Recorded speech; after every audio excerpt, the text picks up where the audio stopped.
I'm Ruth. Hi. Sorry. I'm Danielle. We're here to tell you about some new scoops in the market. This market, well, these markets, I should always say these markets because what block you're on, what your house looks like, what the price point is, every single one of those factors and many, many more dictate which market you're in. And they are all a little bit different and constantly changing. So what Danielle and I do, gosh, a lot of our time is spent getting our finger on the pulse of what's going on around us. So whether we're getting calls and how many calls we're getting and which side they're on, sellers or buyers, and whether people are reaching out to us on social media or unfortunately not in a whole lot of in-person meetings these days, but normally we hear, sort of the chatter around us and kind of figure out how to fill in the spaces between what's actually happening with our own client buyers and sellers. This is a really important part of what good realtors do. And the market in Naperville, as well as many areas in Chicagoland, has really accelerated in the past few weeks. Phenomenally so. We have had houses coming on the market and going under contract at prices, in some cases, never before seen. In some cases, they are just up to wherever they, the high water mark, wherever they once were. We are seeing houses go under contract with multiple offers, over list price, and with many, many addendums or addendi. You're not up on your Latin. Paper attached. So one of the questions, how's the market? And we fall into it's a seller's market or it's a buyer's market. And we hear a lot of our colleagues across the country who are basically just cheerleaders for the market and always will tell you that it's a good time to buy or sell. We feel that our duty to our clients to help them understand their own personal circumstances in any particular market is really a very sacred duty. It's a really important thing that we do. So we spend all of our time in the market learning constantly what's going on and share it with the people that we work with so that they can understand whether it's a good time for them to buy or sell, because it is going to be different. So right now, on the seller side, it's a great time to get top dollar. But there are reasons why it would be a terrible time for you to sell. Maybe you hate money. If you hate money, this is a terrible time to sell because you're going to get a lot of it. But if you don't have, somewhere to go and that really makes you anxious and you don't have any option for transitional housing, that might be difficult because a home sale contingency is going to be very, very difficult to get accepted, or a home close contingency. If you are buying, it can be a great time to buy from the standpoint of interest rates are really low. And for 30 years, you're going to be paying a rate based on what you can buy at today. You can buy more house than you could have a year or two ago, a lot more. But prices are also going up and inventory is low. So that makes it really competitive and really difficult. And if you are a person who doesn't feel good about your purchase unless you get a deal, then today would not be a good time for you to jump into this buyer, the buyer side of the market. So we always try to have deep conversations, trying to figure out what motivation is there and how best to work with our clients to get them where they want to go. So we've been, because this is such a competitive market, we've been trying to kind of come up with some of the best ways to help our clients who are out there buying and even selling understand some of these ideas when we talk about highest and best, right? We talk about this over and over and over. You'll hear it as a seller, you'll hear it as a buyer, highest and best. Highest is usually price, right? But price isn't always the determining factor. There's a lot of things going on. So we've been trying to kind of put together a list, and we've put it together of 7 things that I just thought of another one, Ruth. So, so it's still in working order, but by next week we'll have it all printed out and ready to go to give to our buyers and sellers. But so we wanted to share a few of those to understand. So highest is most price, highest price that you can go, you're willing to spend, etc. And then best is other items within there. And so before I forget number 7, I'm going to start with that one because Ruth said something that occurred to me. So it was talking about how hard it is as sellers to find a new house. Well, one of the best things as a buyer is if you have the opportunity to give those sellers more time to find a house. So, and I think we talked about this possibly last week as well, is the 45-day to 30-day close was supposed to be really competitive. Look, you can get out of your house real fast, 30 days, I'll close. It was how fast can we get it to closing? But for a seller who hasn't found that house or has put a few offers in and it hasn't won, they're going to be freaking out. So that I would say is number 1 on our list to consider, working with the sellers on their optimal closing time. And maybe they say 45 days and then they're freaking out 20 days later because they still don't have another house. The flexibility. Being flexible is very important right about now. Some of the other number 2 on our list is, again, this is going to be case by case situations because there are some of these that I almost never agree with, but it's still out there and you as a buyer or seller need to figure out if you think that works. So waiver of remedy and inspection. So inspection, you have the 5 days of attorney inspection period, so you can have your inspection. You can waive having the inspection. Really, usually would never, ever, ever say that. I usually would err maybe on the size of waive the remedy. Now, if you've talked to Ruth or I about what's in the contracts, we try to prepare our buyers to not start asking for small little things here and there. There is paragraph 12, which is my favorite thing to talk about on the contract, which is health issues and major issues. Systems, yeah. Systems. So it would be the air conditioning. Well, right now we can't test the air conditioning, but things like that, the furnace, the air conditioning. It specifically says it doesn't matter how old it is. If it works, that's all you get. So if you have a, furnace that is supposed to last 15 years and it's 25 years old, if it's still kicking, it's your furnace. Correct. And so that would be where we would go, okay, well, we have other options that you as a buyer in a competitive market can maybe buy yourself a home warranty. We could ask for it, but again, you can just say, I'm going to, even go into it going, no matter what comes up, I'll go into it with a warranty, knowing that some of the big ticket items will likely be covered in this. And let's face it, most inspection items that come up are going to be $50 to a couple $100. And that, I'm sorry, in this market, that you can consider your to-do list for after you buy a home. So absolutely. It's no problem to say we're not going to ask for these things. And our contract lets you get out. I think that's the most important thing. So if you waive the inspection, you don't know what's wrong with the house. If you go with as is, which is a paragraph in our contract as well, you still get to do your inspection. You will still know what's wrong and you'll know what you're saying yes to.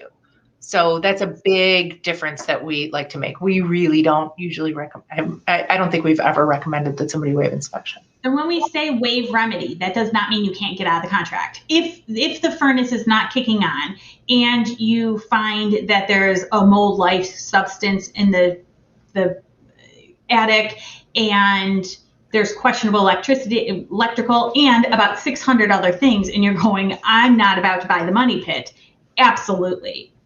We can cancel the contract. Real problem that's going to cost tens of thousands of dollars to fix, you can absolutely walk away. So that's why we still recommend the inspection. Yes. So number 3 would be offer to pay some of the seller's closing costs. For a very long time, I think a lot of people, buyers especially, got very entrenched in and I'm going to ask for closing costs, and I'm going to ask for closing costs.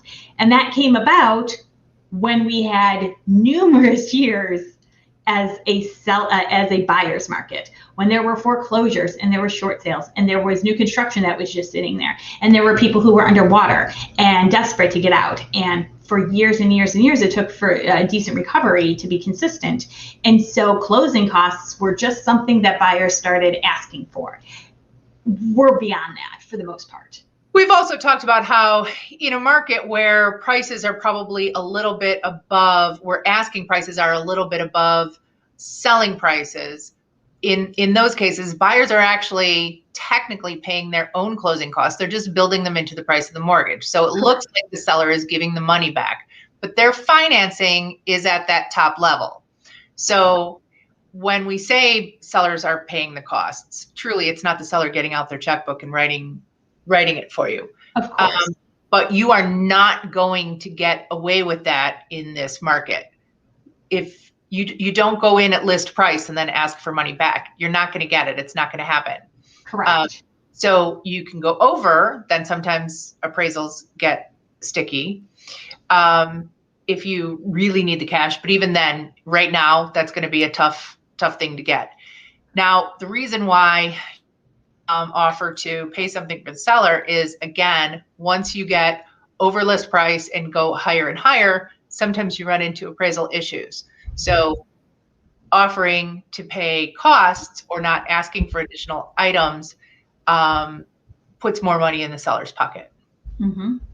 Yes, which brings me to our next one, which is offering to pay short appraisal gaps. Again, that would be as houses are getting more and more competitive. You don't want to put in an offer. So we're trying to prevent you from putting in an offer $10,000, $15,000, $20,000 above, and then thinking you're going to get that back because it won't appraise out, and they'll just be stuck with you, or it won't appraise. It'll appraise out, but you'll get that money back in inspection issues and things like that. Try to get your money backwards, and you wow them with the offer, and then slowly walk that back. So offering to pay seller closing costs. Again, this all comes down to your ability to have extra cash on hand and make things a little bit better. But if you don't have cash, this would not be a lot of extra cash. This would not be the option. The lender is not going to pay more than appraisal. So whatever everybody else thinks, if the lender, if it's a $300,000 house and the appraisal comes in at $260,000, the lender's paying $260,000, and that $40,000 gap needs to be bridged. If you're going to go in as a buyer and say, I'm offering $40,000 over list price, but I have $40,000 in the bank, and I will take that out and throw it at the deal if the worst happens. That's what a seller is looking for. Because if a seller is wowed, as you said, Danielle, by your offer, they're choosing it over the other offers that they have. And it's disingenuous to try to find a way out of that once you've beat out the $30,000 more offers. And I'll tell you what, and Ruth and I have talked about this a lot over the last few weeks, is as a seller's agent, I am keeping in touch with every other offer that's come in. Yeah. I am going, okay, this is where we're at, because I am not afraid to call the buyer's bluff. Okay, I still have 2 people who are interested. If you really want that, you want that furnace, whatever, what. We just did it. We just put a house back on the market. No, you do not get an extra $10,000 after negotiating the first time when nothing is wrong. Correct. And she didn't understand that. She didn't believe it. And unfortunately did not have someone who could help her understand it, I think, probably. But that's not where we are. So that seller is really happy to just go back on the market, and we again have multiple offers. So yep. So escalation clause. This is one that I don't see as often in my area as I know in other areas. I know, Ruth, you use it a lot. Escalation clause basically says that you are going to offer X, but are willing in a multiple offer situation. If there's other offers coming in that have been higher, you'll go 2, 3, 4, 5, whatever it is, depending on the price range, over the highest offer they get. So I'm going to throw numbers out here. Say it's a $300,000 house and you're willing to pay $320,000. You say, I'm offering $300,000. I'll pay up to $320,000, or I'll pay $5,000 over the highest offer at up to $320,000. So if they get an offer for $310,000, your offer is now $315,000. They're supposed to show us the first page. So it's not just them willy-nilly. The thing I don't totally love about escalation clauses is they know that you're willing to pay $320,000. Right. They come right back at you and go, you can get it today for $320,000. And let's talk, don't waste somebody's time with an escalation clause that says you're going to pay $500 over another offer. It needs to be, 5,000, right? You did, yes. Oh, okay. I'm just letting people know that that's appropriate. 500 is not, and I've gotten them. Nobody cares. So right. Not nobody cares. It's not enough to make your offer that much better. So you do that and then ask for a home warranty of $550. Exactly, right. Or you're gonna nitpick on inspections again. Yes, agreed. So escalation clause, but it can, because we've talked about this 100 times as well. Go in with your best foot forward, right? Nobody can force you nobody is required to come back to you. If you put that offer in as just $300 across the board with no escalation clause, and then you find out it closed at $310, and you say, I would have went up to $320. Why didn't they come back? Nope. Yeah. You have your chance.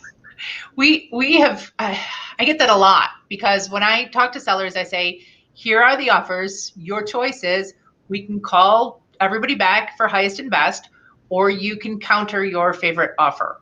So most of the time there's one that is quite a bit above the others.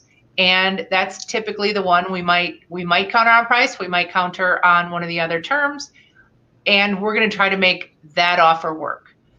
You don't get a second chance. Don't believe your agent when they tell you they will write up an offer and try to save you $5,000 amortized over 30 years, and you lose the house over and over and over again. When you are in this situation, you need to put your best offer in first. And don't worry that it's been on the market for 30 days. If everything else is flying off the shelves, it will too. The market changed. So don't try to cheat the system. You will lose. You will lose the house. You will not get one. You will be living in your car. Don't do it. Okay. Yes. Number 6. Offer a non-refundable earnest money deposit. So this would be if you change your mind, right? So they can't be like, okay, you put $5,400, whatever, an amount down for earnest money, and then they decide on day 10 they're not selling, or something like that. Right. It would be basically what you're saying is that I'm putting this in really good faith that it has to be something huge and major for me to walk away. And this is not something we see in our market very often. We hear this from our colleagues across the country, and there are some places that have non-refundable earnest money anyway. In Illinois, earnest money typically, the rules are written in favor of the buyer. So most of the time, the buyer is going to get their earnest money returned unless they truly violate the terms of the contract. So this is saying that no matter what, you will allow the seller to keep it. And quite frankly, that would not be a bad tactic right now, because actually, since nobody does use that. And we are seeing a lot of buyers who are pushed into making a decision, probably not really well counseled, and then backtracking quickly afterward. And if they went in with this caveat, I think it would be probably a good thing for everybody. Right. The sellers don't feel so bad, because if something does happen, they're kind of getting basically paid for their inconvenience in the time that the house is going to be further on the market because of somebody changing their mind outside of their, ability. So, And then this is always one of my favorite topics of conversation, which is pre-approval letters. And I'm going to add something to this too, because this is just talking about property-specific pre-approval letters and how it is important. It's because when you have a property, when the property is at the top, we know that the lender is up to date on what they're offering, has likely taken into account the HOA dues, the taxes, because especially for some of these lenders that are nationwide, and they have no idea what our tax structure looks like. $3,000 in taxes for a $400,000 house. You know, I've had that problem before where a bank has screwed up and only put on the end half of the taxes, not realizing that there's 2 payments, and that was only half. This was for my sellers. So, you know, their lender screwed up. But when you see that pre-approval letter with the property ad on there, that you kind of have this better, that they're still in contact. It wasn't somebody that they kind of put a couple numbers in and a pre-approval popped up on the screen and nobody knows if they're actually making, if they're actually making the money that they're saying they're making. Exactly. So it kind of just gives it an extra layer of protection. Also, what I hate to see, hate it, is you're putting an offer for $300,000 in on this market, and the pre-approval is for $300,000. Stop playing that stupid game. It doesn't work. Nobody's fooled. Next, I'm going to go with the people who are pre-approved for $400,000. I'm not going to be able to tell them to pay $400,000 for the house. But guess what? There's a better chance that if there is an appraisal gap, that they'll be able to cover it. There's a better chance that if they have a car breakdown or something happened to their current house that they have to have an emergency, they probably can afford it and still move forward. Yeah. Same thing with seller credits when those are built in, and a lender oftentimes will not tell you whether that's required or not. So sometimes a lender requires the seller credit. That buyer cannot make the deal without $5,000 built in. Well, can I negotiate with this buyer, or should we just say no to them? Because those are my 2 choices right now. Mm-hmm. We're not giving them what they ask for because we don't have to. And so playing, hard to get and hiding your hand is not going to do you any favors. No, not at all. So those are our 7 points that we've kind of put together to kind of help everyone with their being competitive as buyers, and also seeing kind of the pros and cons when it comes to accepting these different things, or ways that we could make somebody, counter. Maybe people aren't going to come back. They've already gone $10,000 over list price, or even went to list price. Okay, we're not going to say every house in this market is definitely going to sell over asking price, especially if it's already been, we kind of push the envelope anyway with pricing. Right. It could be overpriced to begin with. Absolutely. But it's just things to make it a little, to make each offer a little bit more competitive or a little bit better for our sellers. Yeah. And so if you have, let's say you have 2 offers, one of them's contingent, you're not that thrilled with that, but it's got a much higher price, and you don't feel like the other offer could go to price, maybe there are some of these other things that you could add to a counter offer that would make one of them, just sweeter. Yes. So thanks for listening. And we are here. We have to start asking people when they pop in here to make a comment and say, right. So we know who they are. We can see that there are some eyeballs on us, but I don't know who they are. So we should ask people to comment, and also questions. Like we try to come here a little bit prepared so that we're not rambling, even though, let's face it, at least I ramble. Danielle does, but she does. So we try to be prepared, but we can answer questions off the cuff pretty well. So please, if something we say makes you think of something else, throw it in the chat, and we would love to answer that. We try to answer the questions that we think you have.